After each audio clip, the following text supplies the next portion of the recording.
पहलगाम में हुए आतंकी हमले को 8 दिन बीत चुके हैं। मीटिंग्स पर मीटिंग्स हो रही हैं, हर रोज कुछ बड़ा प्लान हो रहा है। सेना को फ्री हैंड दे दिया गया है, लेकिन क्या प्लान हो रहा है ये किसी को नहीं पता।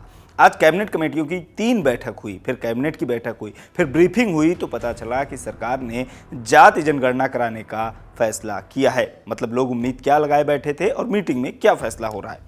एक्सपेक्टेशन लेवल ये है कि पाकिस्तान भी चिल्ला चिल्ला कर कह रहा है कि 24 से 36 घंटे में भारत कुछ बड़ा कर सकता है। आखिर इन मीटिंग्स में क्या प्लानिंग हो रही है, भारत सरकार की क्या रणनीति है जिससे पाकिस्तान में खौफ का माहौल है, जाति जनगणना का मामला बिहार चुनाव के लिए है या फिर बात कुछ और ही है, इन सब सवालों के जवाब तलाशेंगे इस वीडियो में। नमस्कार, मैं हूं गौरव श्यामा पांडे और आप देख रहे हैं खबरगांव समाचार। दिल्ली में बैठकों का दौर जारी है, एक के बाद एक हाई लेवल मीटिंग्स हो रही हैं। आज दिल्ली में सुरक्षा मामलों की कैबिनेट कमेटी यानी सीसीएस की बैठक हुई, फिर राजनीतिक मामलों पर कैबिनेट कमेटी यानी सीसीपीए और आर्थिक मामलों पर कैबिनेट कमेटी सीसीईए की बैठक हुई। इसके बाद आखिर में हुई कैबिनेट की मीटिंग, जो कि पहलगाम हमले के बाद पहली बैठक है। कैबिनेट मीटिंग के बारे में तो हम अक्सर सुनते रहते हैं, लेकिन ये सीसीएस, सीसीपीए, सीसीईए क्या है, इसे समझ लेते हैं पहले। हम सब जानते हैं प्रधानमंत्री के शपथ ग्रहण के साथ सरकार बनती है और साथ में बनता है मंत्रिमंडल यानी कैबिनेट, जिसमें शामिल होते हैं अलग अलग विभागों के मंत्री। जैसा कि हमने पहले भी बताया, कैबिनेट की मीटिंग रेगुलर होती रहती है, खबर आती रहती है कि कैबिनेट मीटिंग में ये फैसला हुआ, ये निर्णय लिया गया। कैबिनेट में सभी मंत्री शामिल होते हैं, लेकिन इसी कैबिनेट के कुछ विशिष्ट मंत्रियों को मिलाकर बनाई जाती है कैबिनेट कमेटी। ये कमेटियां जिन मामलों को लेकर बनाई जाती हैं वे उनसे जुड़े मुद्दों का समाधान करती हैं, प्रस्ताव तैयार करती हैं, फैसले लेती हैं, ये सब काम करती हैं। वर्तमान में व्यवस्था को सुचारू रूप से चलायमान बनाए रखने और भविष्य को लेकर प्लानिंग का काम इन बैठकों में होता है। जैसे सीसीएस में सुरक्षा मामलों से जुड़े फैसले लिए जाते हैं, डिफेंस पॉलिसी, राष्ट्रीय सुरक्षा के मुद्दों, आतंकवाद, युद्ध वगैरह को लेकर सरकार का क्या रुख होगा, इसी मीटिंग में तय होता है। सीसीएस यानी सुरक्षा मामलों की कैबिनेट कमेटी की एक मीटिंग पहलगाम हमले के ठीक बाद भी हुई थी। इसमें फैसला लिया गया था कि पाकिस्तान के साथ हुए सिंधु जल समझौते को स्थगित कर दिया जाए, साथ ही पाकिस्तान हाई कमीशन से स्टाफ की संख्या कम करने और पाकिस्तानी नागरिकों को भारत से पाकिस्तान वापस भेजने का फैसला भी इसी मीटिंग में लिया गया था। आज एक बार फिर से सीसीएस की मीटिंग हुई है। सीसीएस में प्रधानमंत्री के अलावा गृह मंत्री, रक्षा मंत्री, विदेश मंत्री और वित्त मंत्री शामिल होते हैं। इसी तरीके से राजनीतिक फैसलों के लिए राजनीतिक मामलों की कैबिनेट कमेटी यानी सीसीपीए है। इसमें राजनीतिक मामलों से जुड़े फैसले लिए जाते हैं, अंदरूनी और बाहरी दोनों, यानी देश के अंदर राज्यों और केंद्र के बीच समन्वय वगैरह को लेकर भी यही फैसला होता है और दूसरे देशों के साथ विदेश नीति के उन मामलों से भी निपटने का जिससे देश का हित प्रभावित होता है। इसी तरह से सीसीईए है यानी आर्थिक मामलों की कैबिनेट कमेटी। इसमें आर्थिक मामलों पर फैसले लिए जाते हैं, बजट, टैक्स, आर्थिक सुधार और नीतियों से जुड़े फैसले इसमें होते हैं। ये तीनों कमेटियों की बैठक आज हुई, साथ में हुई कैबिनेट की बैठक। कैबिनेट मीटिंग में क्या फैसले लिए गए, इसके बारे में केंद्रीय मंत्री अश्विनी वैष्णव ने बताया। निश्चित करते हुए कि हमारा सामाजिक ताना बाना राजनीति के दबाव में न आए, जातियों की गणना एक सर्वे के स्थान पर मूल जनगणना में ही सम्मिलित होनी चाहिए। इससे यह सुनिश्चित होगा कि समाज आर्थिक और सामाजिक दृष्टि से मजबूत होगा और देश की प्रगति भी निर्बाध चलती रहेगी। आज दिनांक 30/4/2025 के दिन प्रधानमंत्री श्री नरेंद्र मोदी जी के नेतृत्व में राजनीतिक विषयों की कैबिनेट समिति ने यह निर्णय लिया है कि जातियों की गणना को आने वाली जनगणना में सम्मिलित किया जाए। यह इस बात को दर्शाता है कि वर्तमान सरकार देश और समाज के सर्वांगीण हितों और मूल्यों के लिए प्रतिबद्ध है। इस पर विपक्षी दलों की ओर से जो प्रतिक्रियाएं आई हैं वो भी सुन लीजिए। पार्लियामेंट में हमने कहा था कि कास्ट सेंसस को हम करवा के छोड़ेंगे और हमने ये भी कहा था कि 50% की जो कैप है, जो आर्टिफिशियल दीवार लगा रखी है, उसको भी हम तोड़ के हटाएंगे। पता नहीं क्या हुआ, सडनली 11 साल बाद नरेंद्र मोदी जी कहते थे कि सिर्फ 4 जाते हैं, सडनली कास्ट सेंसस का अनाउंसमेंट किया। हम इसको सपोर्ट करते हैं, पूरी तरह सपोर्ट करते हैं, मगर हम टाइमलाइन चाहते हैं। हम जानना चाहते हैं ये कब तक होगा।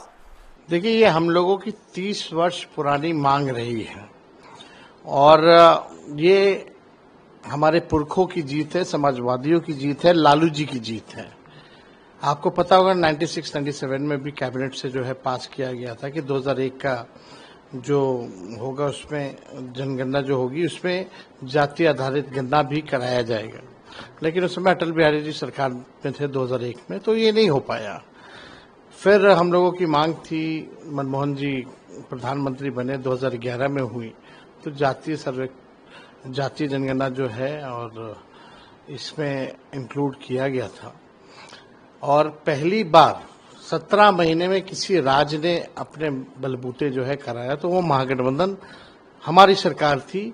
तब जो है बिहार में जाति आधारित गणना हुई, और पूर्व में भी इससे पहले हम पूरे बिहार के सभी दल के लोगों को लेकर के प्रधानमंत्री जी से मिलने गए थे। तब प्रधानमंत्री जी ने मना कर दिया था, पार्लियामेंट में इनके कई केंद्र मंत्रियों ने मना किया। लेकिन आज हम लोगों की ताकत देखिए, समाजवादियों की ताकत देखिए कि इनको हमारे ही एजेंडे पर जो है काम करना पड़ रहा है। जाति जनगणना के अलावा कैबिनेट ने शिलांग से सिलचर के बीच नए हाईवे के निर्माण को मंजूरी दी है। साथ ही गन्ने के लिए 2025-26 के दौरान 335 रुपए प्रति क्विंटल एमएसपी को भी मंजूरी दे दी है। हालांकि जाति जनगणना का फैसला बड़ा फैसला है। सीसीपीए यानी राजनीतिक मामलों की कैबिनेट कमेटी की बैठक में इसे लिया गया। ये फैसला बीजेपी की परंपरागत राजनीति से हटकर है, जिसमें वे जाति आधारित गणना से किनारा करते नजर आते हैं। खुलकर विरोध नहीं करते तो खुलकर समर्थन भी नहीं करते। बटेंगे तो कटेंगे जैसे नैरेटिव की शुरुआत का मूल भी इसी मुद्दे में रहा है, ताकि जातियों के नाम पर बंटने की बजाय हिंदू वोटों को एकजुट किया जा सके। जाति जनगणना का मुद्दा मूल रूप से विपक्षी दलों, खासतौर पर सपा राजद जैसी पार्टियों का रहा है। 2024 के लोकसभा चुनाव के दौरान कांग्रेस ने भी इसे मुद्दा बनाया और इंडिया गठबंधन को इससे लाभ भी हुआ। अब भाजपा के नेतृत्व वाली सरकार ने इस पर कदम बढ़ाने का फैसला लिया है और इसने लोगों को चौंकाया है। इसलिए नहीं कि ये उसकी परंपरागत राजनीति से इतर है, बल्कि समय को लेकर, क्योंकि लोगों को इंतजार सीमा पर आतंक के खिलाफ फैसले का था। अब इस फैसले का समर्थन कर रहे लोग इसे ध्यान बटाने के लिए लिया गया फैसला बता रहे हैं, तो दूसरी तरफ विपक्ष की ओर से इसे बिहार चुनाव को ध्यान में रखते हुए लिया गया फैसला बताया जा रहा। पहलगाम हमले के बाद हो रही धुआंधार हाई लेवल मीटिंग्स के बाद लोग आतंकवाद के खिलाफ कड़े फैसलों की उम्मीद कर रहे थे। पाकिस्तान को नेस्त नाबूद करने के फैसले का इंतजार कर रहे थे। हम भी अपना बुलेटिन रोक कर बैठे थे कि सरकार की ओर से फैसला लिया जाए, उसके बारे में बताया जाए, उसके बाद आगे का कार्यक्रम बढ़ाया जाए। लेकिन पूरी मीटिंग में पाकिस्तान या आतंकवाद के खिलाफ लिए गए फैसलों को लेकर कोई बात ही नहीं। हो सकता है कि फैसले लिए गए हों, उन्हें सार्वजनिक करना ठीक न समझा गया हो, लेकिन कैबिनेट मीटिंग के बाद हुई केंद्रीय सूचना प्रसारण मंत्री अश्विनी वैष्णव की ब्रीफिंग ने लोगों को निराश किया। भारत तो छोड़िए, पाकिस्तान भी ये मानकर चल रहा था कि भारत कुछ बड़ा करने वाला है। पाकिस्तान के मंत्री आधी रात को बताने चले आए कि भारत कुछ बड़ा प्लान कर रहा है। पाकिस्तान के सूचना मंत्री अतातुल्लाह तरार ने बीती रात कहा कि पहलगाम में हुए हमले के बाद भारत पाकिस्तान में सैन्य कार्रवाई की प्लानिंग कर रहा है। उन्होंने कहा कि इस्लामाबाद के पास पक्की जानकारी है कि भारत पहलगाम की घटना में पाकिस्तान के शामिल होने के मनगढ़ंत और आधारहीन आरोपों के बहाने अगले 24 से 36 घंटों में पाकिस्तान के खिलाफ सैन्य कार्रवाई की तैयारी कर रहा है। इससे पहले बीते दिन ही यानी 29 अप्रैल को दिल्ली में प्रधानमंत्री नरेंद्र मोदी की अध्यक्षता में एक हाई लेवल मीटिंग हुई थी, जिसमें रक्षा मंत्री राजनाथ सिंह, एनएसए अजीत डोभाल, सीडीएस अनिल चौहान और तीनों सेनाओं के प्रमुख शामिल हुए थे। मीटिंग के बाद सोर्सेस के हवाले से खबर आई, कहा गया कि पीएम मोदी ने तीनों सेनाओं को खुली छूट दे दी है। उन्हें अपना टारगेट तय करने, उसे पूरा करने को लेकर पूरी स्वतंत्रता है। वे जिस तरीके से एक्शन लेना चाहते हैं ले सकते हैं।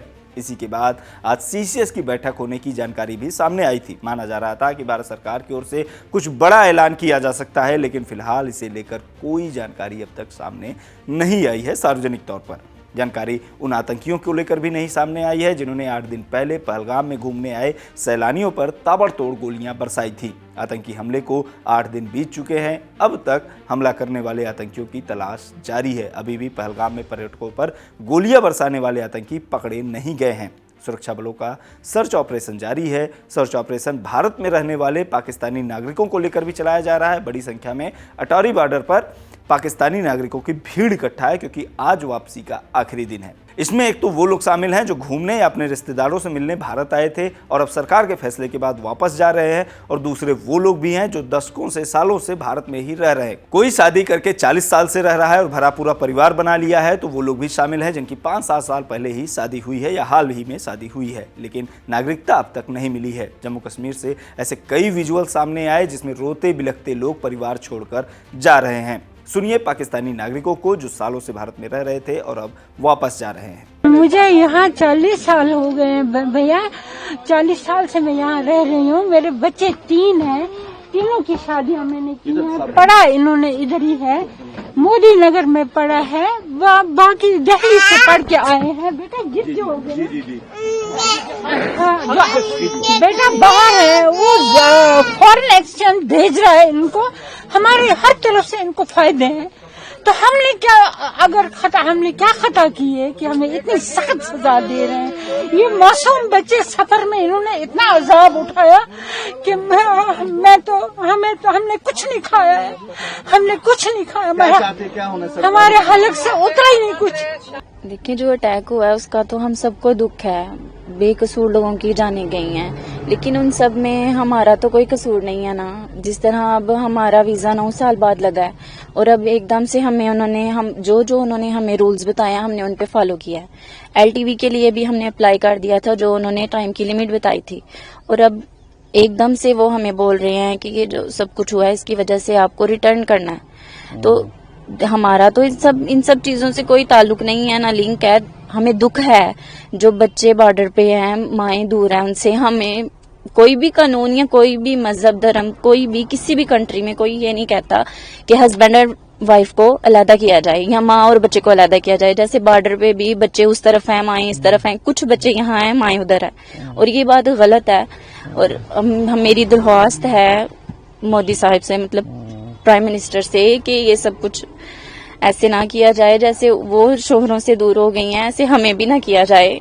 एक तरह से हम भी मारी जाएंगे। पहलगाम में हुए आतंकी हमले के बाद केंद्र सरकार की ओर से राज्य सरकार को साफ निर्देश दिया गया था कि वे अपने यहाँ रह रहे पाकिस्तानी नागरिकों की पहचान करें और उन्हें पाकिस्तान वापस भेजें, जिसके बाद ये सारी कार्रवाई हो रही है। आगे बढ़ते हैं। लोकसभा में नेता विपक्ष राहुल गांधी आज कानपुर पहुंचे, जहां उन्होंने पहलगाम में हुए आतंकी हमले में मारे गए शुभम द्विवेदी के परिजनों से मुलाकात की। शुभम द्विवेदी के परिजनों ने राहुल गांधी से आतंकियों के खिलाफ कड़ी कार्रवाई की मांग की, साथ ही शहीद का दर्जा दिए जाने की भी मांग की। एक ही मांग है और हम राहुल गांधी जी से भी मैंने वही बोला है कि हमें शुभम के लिए शहीद का दर्जा चाहिए, क्योंकि ऐसे ही हम लोगों की जो जानें चली जाएंगी और टेररिस्ट अटैक टूरिस्टों पे बढ़ते जाएंगे।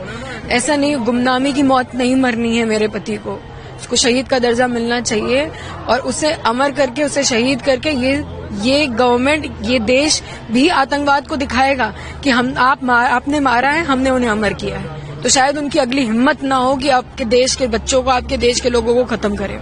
राहुल गांधी ने परिजनों को भरोसा दिया कि उनकी मांगों को वे आगे उठाएंगे। राहुल गांधी ने इसके लिए संसद का विशेष सत्र बुलाए जाने की मांग को भी दोहराया। बढ़ते हैं अगली खबर की तरफ, जो आई है कोलकाता से, जहां भीड़ भाड़ वाले फल पट्टी मछुआ बाजार की एक बिल्डिंग में आग लग गई। आग ने देखते ही देखते आसपास की बिल्डिंग्स को भी अपनी चपेट में ले लिया। लोग जान बचाने के लिए खिड़की और छत से कूदते नजर आए। आग की लपटें इतनी तेज थीं कि आसपास के इलाकों में धुआं भर गया, जिससे लोगों को सांस लेने में दिक्कत होने लगी। इस घटना में कुल 14 लोगों की मौत हुई है। राहत एवं बचाव कार्य जारी है। घटना की जांच के लिए एक विशेष टीम का भी गठन कर दिया गया है। अगली खबर है सुप्रीम कोर्ट से। भारत के अगले चीफ जस्टिस का नाम तय हो गया है। जस्टिस भूषण रामकृष्ण गवई देश के अगले मुख्य न्यायाधीश पद की शपथ लेंगे। वर्तमान चीफ जस्टिस संजीव खन्ना 13 मई को रिटायर हो रहे हैं। इससे पहले अपने उत्तराधिकारी के तौर पर उन्होंने जस्टिस BR गवई के नाम की सिफारिश की थी, जिसे राष्ट्रपति द्रौपदी मुर्मू ने मंजूरी दे दी। जस्टिस गवई का कार्यकाल 6 महीने का होगा। जस्टिस गवई अनुसूचित जात से आने वाले दूसरे CJI होंगे। इससे पहले KG बालाकृष्णन रह चुके हैं। 24 नवंबर 1960 को महाराष्ट्र के अमरावती में पैदा हुए जस्टिस गवई ने बॉम्बे हाई कोर्ट से अपने करियर की शुरुआत की थी। 2019 में वे सुप्रीम कोर्ट के जज बने थे। जस्टिस गवई के महत्वपूर्ण फैसलों की बात करें तो वे आर्टिकल 370 के फैसले को बरकरार रखने वाली संवैधानिक बेंच का हिस्सा थे।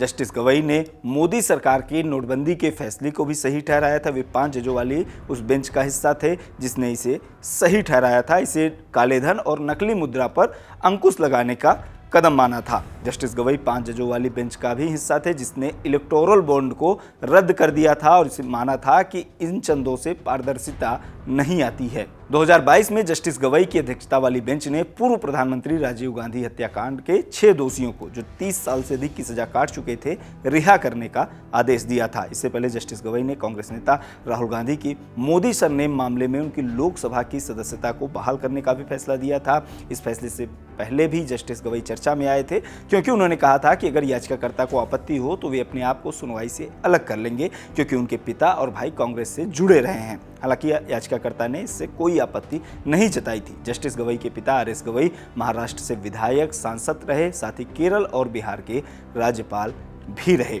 खबरगांव समाचार के इस एपिसोड में इतना ही। आपको ये वीडियो कैसा लगा कमेंट बॉक्स में हमें जरूर बताएं। बने रहिए खबरगांव के साथ।